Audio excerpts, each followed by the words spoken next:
तो प्यारे बच्चों, आज हम ओहम के नियम को बड़ा डिटेल से समझने की कोशिश करेंगे, क्योंकि ये बहुत सारे न्यूमेरिकलों का आधार भी है और ये आपके एग्जाम के लिए बहुत इंपॉर्टेंट क्वेश्चन भी बनता है। तो इसका बारे में हमने हल्का फुल्का 10th क्लास में ओहम के नियम को भी पढ़ा है, वहां इसकी एक्टिविटी को भी देखा है और ये टॉपिक 12th क्लास के बच्चों के लिए भी इम्पोर्टेंट है और 10th क्लास के बच्चों के लिए भी काफी इम्पोर्टेंट है। मैं संदीप सारण, व्याख्याता भौतिक विज्ञान, आप सबका हमारे इस YouTube चैनल पर हार्दिक अभिनंदन और हार्दिक स्वागत करता हूं और कोशिश करूंगा कि मैं आपके जितने भी डाउट्स हैं होम सलाह से रिलेटेड वो सारे आपके क्लियर हों। तो देखिए, हम शुरुआत करते हैं। आप कॉपी पेन लेके जरूर बैठें, साथ साथ लिखें, इंपॉर्टेंट चीज हो उसको नोट करें और वीडियो को स्किप ना करें, पूरा देखें, आपका कंसेप्ट क्लियर हो जाएगा। ओहम के नियम को लेके हम चर्चा करते हैं। देखिए, ओहम के नियम को जब पढ़ते हैं हम, तो सामान्य भाषा में मैंने अक्सर बच्चों से गलती होते हुए देखा है कि ओहम के नियम को किस तरीके से वो जानते हैं और कैसे वो इसको एक्सप्लेन करते हैं। उनकी एक धारणा रहती है कि ओहम का नियम का मतलब है कि किसी चालक तार के सिरों पर विभवांतर अगर लगा दिया जाए तो उसमें प्रवाहित धारा का मान उस विभवांतर के समानुपाती होता है, जबकि इसमें गलतियां कई छुप जाती हैं। मैं इसके लिए दो तीन चीजें क्लियर करता हूँ। पहली चीज ये है कि ओहम के नियम को जब हम पढ़े तो इसके लिए आवश्यक शर्त क्या है, जिसको हम बोलते हैं शर्त। ओहम के नियम की कंडीशन क्या क्या है। पहली शर्त है नंबर 1, यह नियम चालकों पर लागू। चालकों ब्रैकेट में आप धात्विक या धातु लिख सकते हो, लेकिन धातु लिखना सभी धातु नहीं आएगा, क्योंकि कुछ ऐसी धातु होती है जो उनके नियम की पालना नहीं करती, जैसे शीशा। तो यह नियम चालकों पर लागू है या लागू होता है, ये बात ध्यान रखनी है। हमारी पहली कंडीशन ओहम के नियम की यही है कि केवल चालकों के लिए लागू होता, बाकियों के लिए नहीं। क्लियर हो जाएगी बात। दूसरा आपको ध्यान ये रखना है कि यह नियम चालक की भौतिक अवस्थाएं नियत होनी चाहिए, या इस नियम के लिए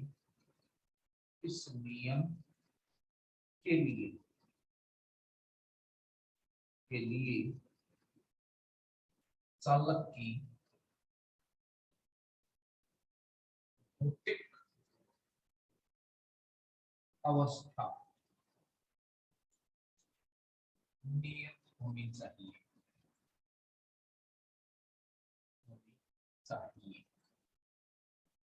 दूसरी शर्त ये है, अगर ये दो शर्तों की पालना करें तो ये नियम लागू होगा, अन्यथा नहीं। अब क्वेश्चन उठता है कि भौतिक अवस्था से क्या मतलब है।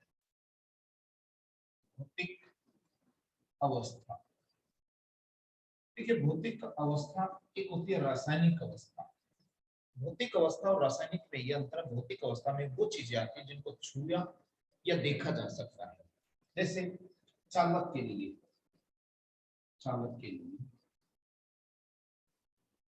भौतिक अवस्था में क्या आ जाएगा, आकार, आकृति, इन दोनों को इकट्ठा करो तो विमा, प्रकृति, ताप, ताप इत्यादि, ये सारी भौतिक अवस्थाओं में आ जाएगी। यानी कोई भी जब चालक के ऊपर ये अप्लाई करते हैं हम ओहम का नियम, उसको देखना चाहें तो ये चीजें आपकी नियत रहनी चाहिए, इनमें किसी प्रकार का परिवर्तन नहीं होना चाहिए। अगर इनमें से आप इनका भी परिवर्तन करते हैं तो ये बात समझ लीजिए कि आपका ओहम का नियम परफेक्टली लागू नहीं होगा। इसलिए भौतिक अवस्था को समझना जरूरी है कि ये जो भौतिक अवस्था है इसमें ये सारी चीजें इसमें छुपी हुई है। यहाँ तक किसी को कोई कंफ्यूजन है? यानी ओहम का नियम केवल चालकों के लिए लागू है और उन चालकों पर लागू होगा जिनकी भौतिक अवस्था नियत रहेगी। अब इसको नोट कर लेना, मैं हटा देता हूं इसको। अब इसकी परिभाषा की बात करेंगे। अब आती है परिभाषा। देखिए मैं स्टेप टू स्टेप चलूंगा और आप भी इसको समझने की कोशिश करेंगे। परिभाषा, परिभाषा में क्या लिखेंगे? भौतिक अवस्थाओं को नियत रखा जाए, यानी भौतिक अवस्था ब्रैकेट में ताप दाब लिख दो इत्यादि, ताप दाब इत्यादि, यानी सारी मैंने नीचे लिखी थी, यहाँ मैंने कुछ लिखी है। भौतिक अवस्था ताप दाब इत्यादि को नियत रखकर, को नियत रखकर किसी चालक तार के सिरों के मध्य, सिरों के मध्य आरोपित विभवांतर, विभवांतर इसमें प्रवाहित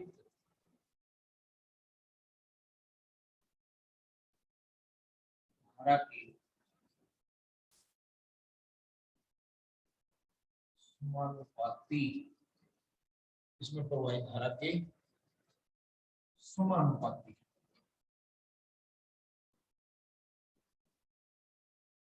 होता है। ये स्टेटमेंट है, यानी विभवांतर समानुपाती है धारा, धारा कह लो या विद्युत धारा कह लो। विभवांतर को हम V से लिख देंगे और समानुपाती I, और V बराबर है RI। यहाँ R नियतांक है, इसे चालक का प्रतिरोध कहते हैं। क्या कहेंगे इसको? चालक का प्रतिरोध कहते हैं। ये आपको ध्यान रखना है। तो हम यहां से देख सकते हैं कि R बराबर है V/I। ये समझ पड़ गया, इंपॉर्टेंट है। अब ये R जो प्रतिरोध आया है, इसके बारे में हमने अध्ययन करना है। अब जो R आया हमारा, यहां देखिए प्रतिरोध R का मात्रक बराबर है ओम, OHM, और इसका चिन्ह होता है, ये ऐसे चिन्ह होता है, ओम है इसका मात्रक। क्लियर है बात? ये यहाँ तक आपको समझ में आ जाएगी। अगर आप चाहते हो कि इसका विमा सूत्र भी निकालना, तो V और I के विमा सूत्र यहाँ रख देंगे हम। तो लिख दें प्रतिरोध का विमा सूत्र। मैंने विमा सूत्र के लिए आपको बड़ी अच्छी सी बात बता रखी कि विमा सूत्र को आप सीधा याद मत रखो, निकालना सीख लो। पहले विभव का मात्रक देखिए, W/Q होता है। विभवांतर क्या होता है? आवेश को लाने में किया गया कार्य। और इसका जब आप विमा सूत्र लिखते हैं तो M1L2T-2, और आवेश का होता था AT। और जब हमने इसको रीअरेंज किया था, मैं निकालना सिखा रहा हूं आपको, L2T-3A-1। और धारा का जब आप लिखोगे, I का वो था A1, और जब इन दोनों को भाग दे दिया जाए तो R बन जाएगा। R क्या हो गया? V/I। V का तो ये रखो M1L2T-3A-1, और इसको A से भाग देते, तो आपको पता लग जाएगा ना। ये निकालना सीख लो ताकि पेपर में आपको रट के जाने की जरूरत नहीं पड़े। T-3A-2, क्योंकि अगर पेपर में पूछ लिया जाए कि प्रतिरोध का विमा सूत्र लिखिए, आपको डायरेक्ट याद नहीं है तो आप कंफ्यूज हो जाएंगे। तो कंफ्यूज नहीं होना, उसके लिए ये तरीका रखो, आप इस तरीके से निकाल सकते हैं आसानी से। और बातें चलती हैं कि इनके बीच में ग्राफ कैसा होगा, इसका एक बार स्क्रीनशॉट ले लें, आप इसको लिखें। लिख लिया होगा, मैं हटा देता हूँ। यानी हम एक एक चीज करके चले हैं। सबसे पहले हमने ओम के नियम की शर्त देखी कि ओम के नियम के लिए आवश्यक शर्त क्या है। हम क्या ओम के नियम को सभी पदार्थों पर लागू कर सकते हैं या नहीं? तो हमारा आंसर होगा कि नहीं, क्योंकि हमें शर्त का पता लग गया कि ये केवल चालकों पर लागू है। क्या चालकों के लिए कभी भी लागू है? नहीं, उनकी भौतिक अवस्थाएं नियत होनी चाहिए। और हमने एक फॉर्मूला बना लिया, R बराबर है V अपॉन I। अब हम प्रतिरोध के बारे में और चीज देखने की कोशिश करेंगे। अब हम देखेंगे कि V और I के बीच में अगर ग्राफ बनाया जाए तो वो कैसा होगा, हम इसको देखने की कोशिश करते हैं। ग्राफ कैसे बनाएंगे? बड़ा अच्छा क्वेश्चन क्रिएट होता है कि हमें इसके ग्राफ को भी एक्सप्लेन करना होगा। तो हम देखेंगे वी आई ग्राफ। मैं दो तरीके से इसका ग्राफ बताऊंगा आप लोगों को, और दोनों को ध्यान से सुनना। अक्सर गलती कहाँ होती है ये तभी आइडेंटिफाई कर पाएंगे जब आप दोनों ग्राफों को समझने की कोशिश करेंगे। जब आप दोनों ग्राफों को समझने की कोशिश करेंगे। V और I का ग्राफ है, I और V का ग्राफ है। दोनों में अंतर समझ में आ गया ना कंपैरिजन से। यानी ये जो हॉरिजॉन्टल एक्सिस है, एक्स एक्सिस, मैंने इसको नाम दिया और इसको मैंने वाई एक्सिस नाम दिया। ऐसे ही इसको हमने एक्स एक्सिस नाम दे दिया और इसको मैंने वाई एक्सिस नाम दिया। यहाँ देखिए एक्स एक्सिस में मैंने v को लिया है और यहाँ एक्स एक्सिस में मैंने i को लिया है। v और i का ग्राफ स्ट्रेट ग्राफ होता है। यहाँ भी v और i का ग्राफ स्ट्रेट ग्राफ होता है। यहाँ भी एंगल मैंने अल्फा लिया, यहाँ एंगल मैंने बीटा, मैंने अलग अलग एंगल लिए। आप चाहो तो एक जैसे ले लो, थीटा, यहाँ भी आपने थीटा एंगल लिया। स्ट्रेट ग्राफ हो गया कि r को रिप्रेजेंट कर देगा, ये भी r को रिप्रेजेंट करता है। Slope of V I graph यहाँ आता है slope of V I graph is equal, यहाँ भी क्या लिखोगे, slope of V I graph. Resistance जब भी आपको निकालना होगा तो वी आई ग्राफ का स्लोप होगा। स्लोप कैसे निकालते हो? स्लोप आपका होगा tan थीटा। हम कोई भी एक पॉइंट ले लें, इसके ऊपर यहाँ नॉर्मल ड्रॉ कर दिए, नॉर्मल ड्रॉ कर दिया, वैसे ही यहाँ भी आपको एक पॉइंट लें, ये आपका नॉर्मल हो गया, ये आपका ये थीटा है तो tan थीटा, ये एक्सिस आई है तो ये भी आई हो जाएगी, और इसकी ये एक्सिस बी है तो ये भी है। तो यहाँ tan थीटा देखिए, tan थीटा की वैल्यू क्या होगी? थीटा tan होता है परपेंडिकुलर टू हाइपोटेन्यूज, ये sorry perpendicular to base, sorry ये हो जाएगा perpendicular to base. tan theta perpendicular, theta का परपेंडिकुलर हो गया यहाँ i अपॉन b। और यहाँ पे निकालिए tan थीटा क्या होता है, यहाँ पे tan theta is equal to v होगा।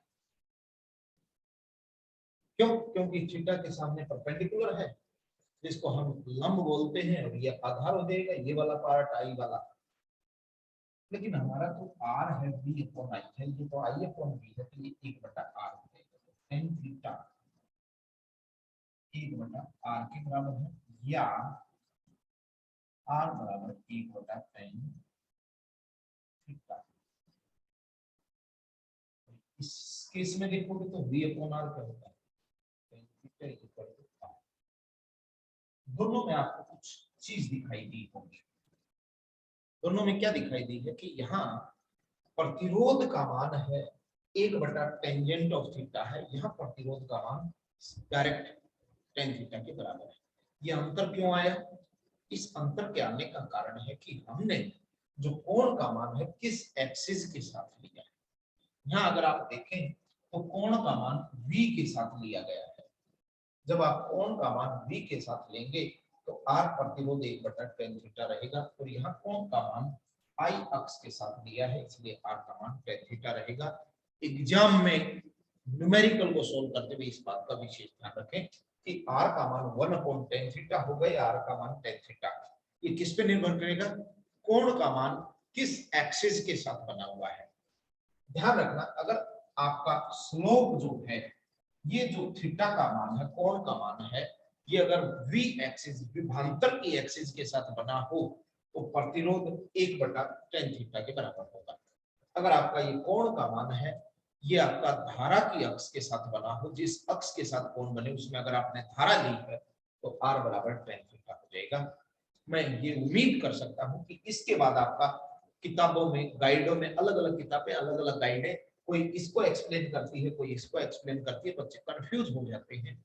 या कई बार क्या होता है कि हम किताब में ऐसे पढ़ के चले जाते हैं, टीचर भी किताब से यही पढ़वा देते हैं आपको, लेकिन एग्जाम में इस तरीके से क्वेश्चन आ जाता है तो आपको गलत होने की संभावना बढ़ जाती है। इसलिए आप इसका कंसेप्ट ये समझें कि थीटा कोण आपने कौन सी एक्सिस के साथ लिया है, एक्स वाई नहीं लेनी है, यहाँ विभवांतर अक्ष है या धारा अक्ष है। अगर आपका थीटा का मान विभवांतर अक्ष के साथ बना हो तो आपको r का मान 1/tan थीटा रखना है। अगर कोण का मान आपका धारा अक्ष के साथ बना हो तो आपको r का मान tan थीटा रखना है। इसके बाद मेरे को नहीं लगता कि आपको कोई कंफ्यूजन रहा होगा, कोई गलती नहीं होगी, इसको भी आप बना दो। इसके बाद हम बात करते हैं कि ये जो प्रतिरोध है, अगर भौतिक अवस्थाएं बदलती दे, अगर भौतिक अवस्थाएं परिवर्तित कर दें तो कैसे परिवर्तित होगा, यानी प्रतिरोध की निर्भरता, प्रतिरोध की निर्भरता,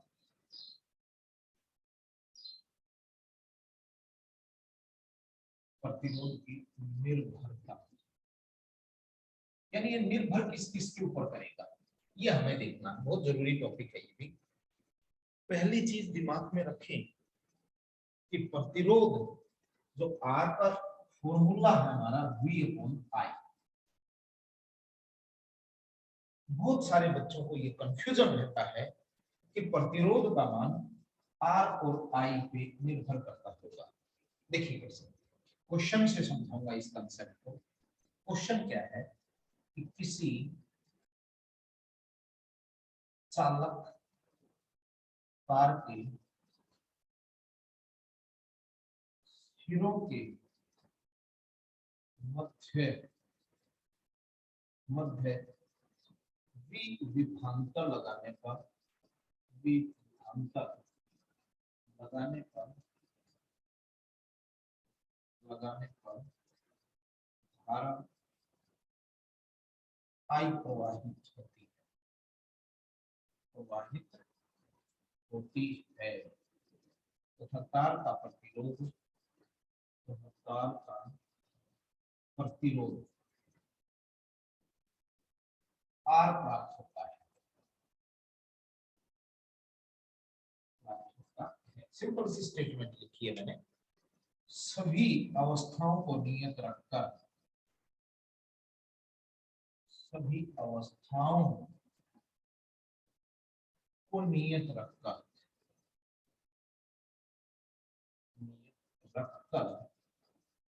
वोल्टता का मान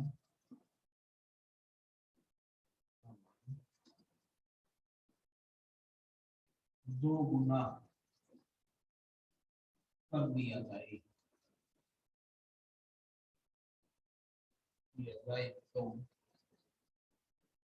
प्रतिरोध का मान होगा, प्रतिरोध का मान कितना होगा,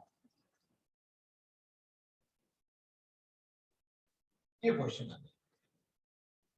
एक ऑप्शन है 2R होगा, बी ऑप्शन है R/2 होगा, सी ऑप्शन है R होगा, डी ऑप्शन है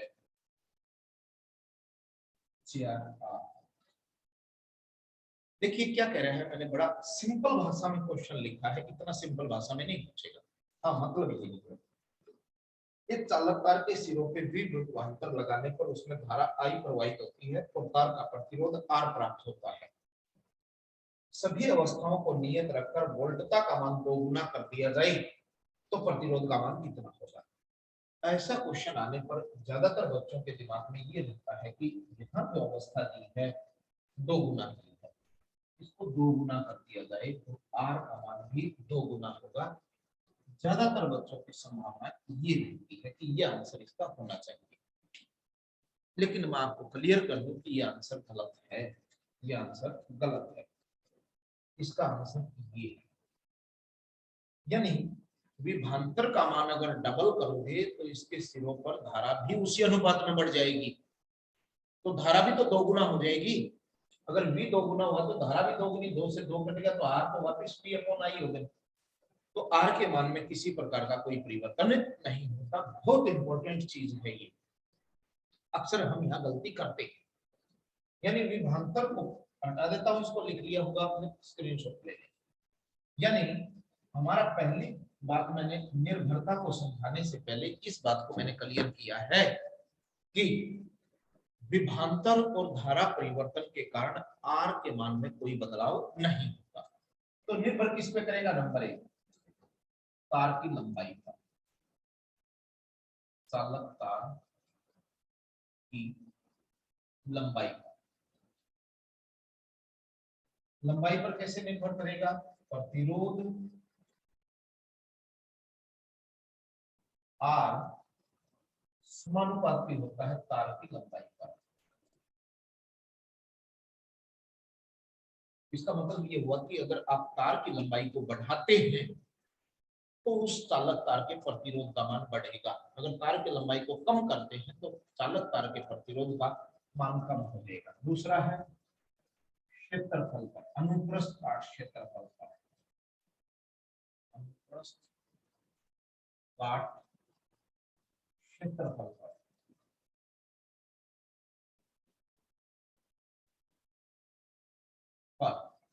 इसमें क्या होता है, जो प्रतिरोध है आपके तार का, प्रतिरोध R का मान व्युत्क्रमानुपाती होता है क्षेत्रफल से।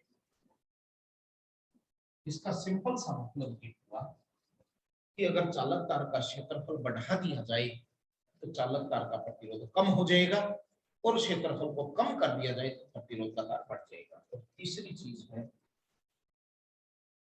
भौतिक अवस्थाओं का, या ऐसे कहें चालक तार की प्रकृति पर,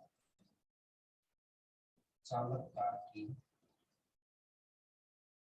प्रकृति पर। और चौथी बात है ताप पर। ये चीजें आपकी परिवर्तित करती हैं इसको, और सभी को अगर कंबाइंड रूप कर दिया जाए, अतः R समानुपाती L अपॉन A, और R बराबर है इस नियतांक पर डाल देते हैं 2L अपॉन A। यहाँ तो ये रो आया है, ये नई चीज है आपके लिए। रो प्रतिरोधकता, प्रतिरोधकता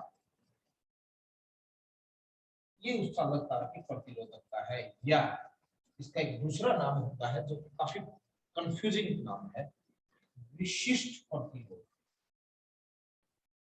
विशिष्ट प्रतिरोध, ये नाम बहुत इंपॉर्टेंट है, ये ध्यान रखिएगा। प्रतिरोध और विशिष्ट प्रतिरोध में अंतर स्पष्ट करना आ जाएगा। तो उम्मीद करता हूँ ये आपको समझ में आया होगा, इसको नोट कर लें।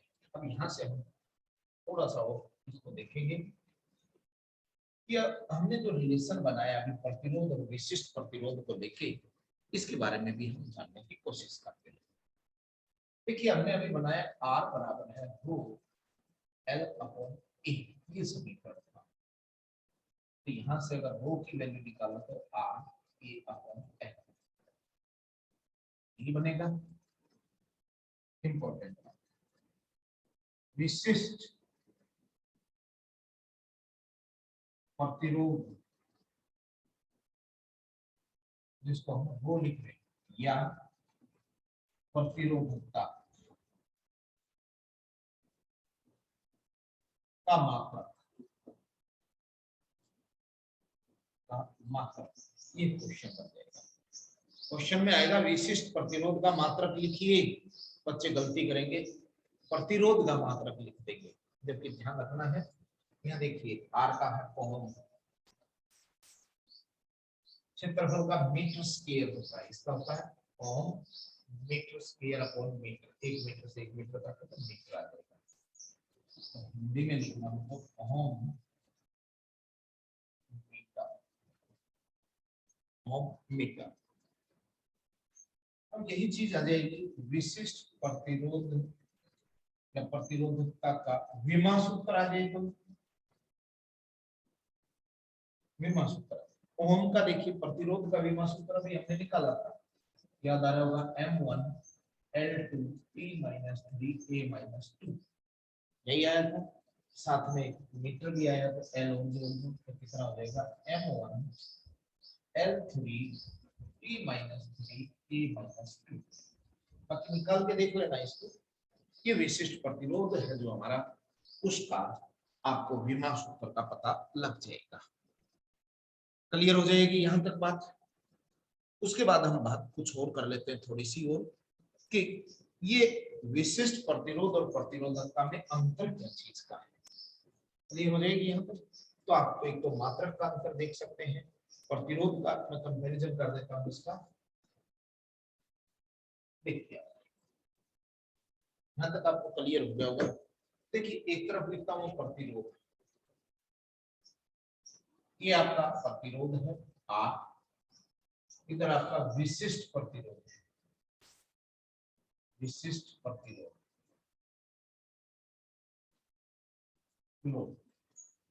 दोनों में अंतर है। नंबर एक मात्रक, मात्रक पहले मात्रक के आधार पे अंतर देखिए। इसका मात्रक है ओम, इसका मात्रक है ओम मीटर।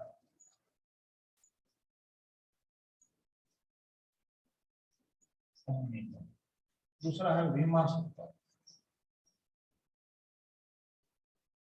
इसका विमा सूत्र है M1 L2 T - 3 A - 1 और इसका विमा सूत्र है M1 L3 T - 3 A - 2। तीसरी बात है निर्भरता। निर्भरता यह चालक के विमाओं पर निर्भर है, विमाओं पर निर्भर। विमाओं पर निर्भर होने का मतलब समझ गया। विमाओं पर निर्भर होने का मतलब है लंबाई, क्षेत्रफल, आकार आकृति आदि का, ये तार के यानी चालक तार के विमाओं पर निर्भर नहीं, विमाओं पर निर्भर नहीं। ये जो मैंने लास्ट की बात लिखी है, ये आपके न्यूमेरिकल में काम होती है, बहुत इंपॉर्टेंट चीज है। ये न्यूमेरिकल में कैसे काम आएगी? न्यूमेरिकल में ऐसे काम आ जाएगी कि वो कह देगा कि एक चालक तार है, उसकी लंबाई L तथा क्षेत्रफल, ये कह दे, क्वेश्चन समझ लो इसको, एक चालक तार जिसकी लंबाई L व क्षेत्रफल, अनुप्रस्थ क्षेत्रफल 1 है, का प्रतिरोध व प्रतिरोधकता क्रमशः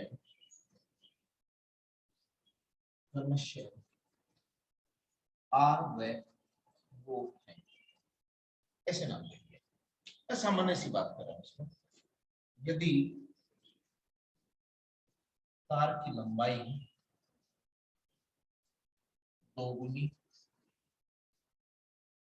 व चौड़ाई या क्षेत्रफल आधा कर दिया जाए तो नए प्रतिरोध व प्रतिरोधकता का मान ज्ञात करो। ये क्वेश्चन हो गया आपका। इसको हम सोल्व कर देंगे आराम से। मैं ऊपर से हटा देता हूँ, आपने लिख लिया होगा। अब ये एक मैंने हटाया नहीं, देखो कैसे करेंगे इस क्वेश्चन को। क्वेश्चन देख लीजिए।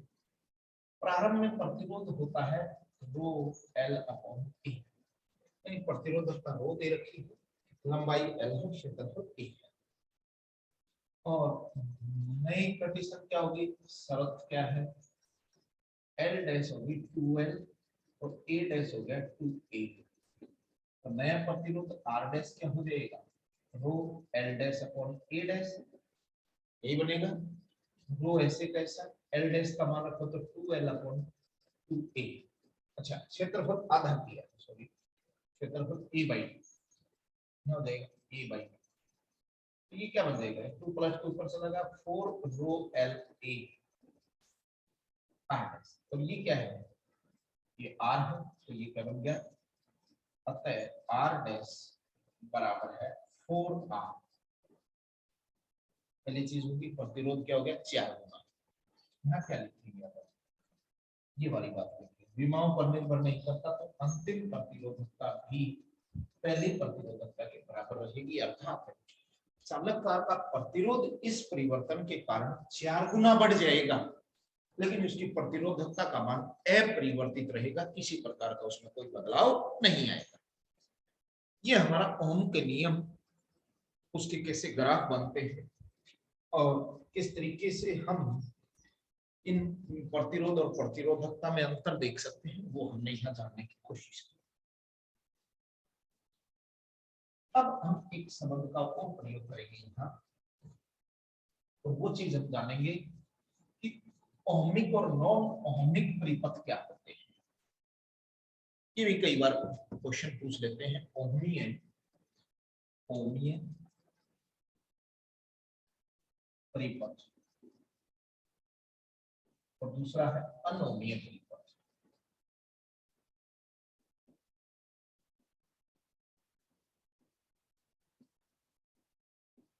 ओहमीय और अनोमीय परिपथ ये और जान लें। सिंपल सा अंतर है इसमें, ऐसे परिपथ जो ओम के नियम की पालना करते हैं और ऐसे परिपथ जो ओम के नियम की पालना नहीं करते। यानी पहली शर्त होगी वे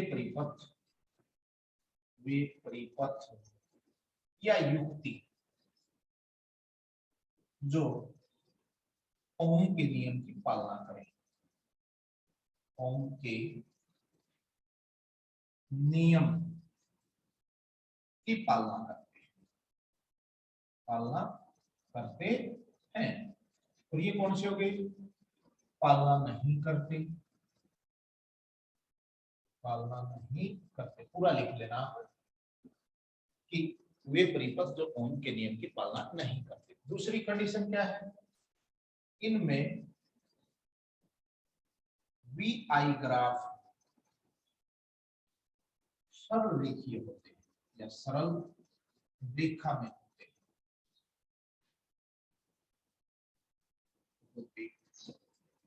इनमें क्या लिखेंगे, इनमें वी आई ग्राफ सरल रेखा में नहीं होते, सरल रेखा में नहीं होते। ये रही बात, ये दूसरी कंडीशन होगी। तीसरे में उदाहरण देखोगे तो उदाहरण में क्या देंगे, धातु यानी चालक, चालकों में भी क्या होते हैं, धातुओं के नाम लिख दो आप, उनके ग्राफ आप देखेंगे। जैसे आप धातुओं में कॉपर है, एजी है, एयू है इत्यादि एटीसी। और उसमें कौन आ जाएंगे, कई बार ऐसा क्वेश्चन पूछते हैं, इसमें आ जाएंगे आपके अर्धचालक, अर्धचालक युक्ति, इसमें डायोड है, ट्रांजिस्टर है,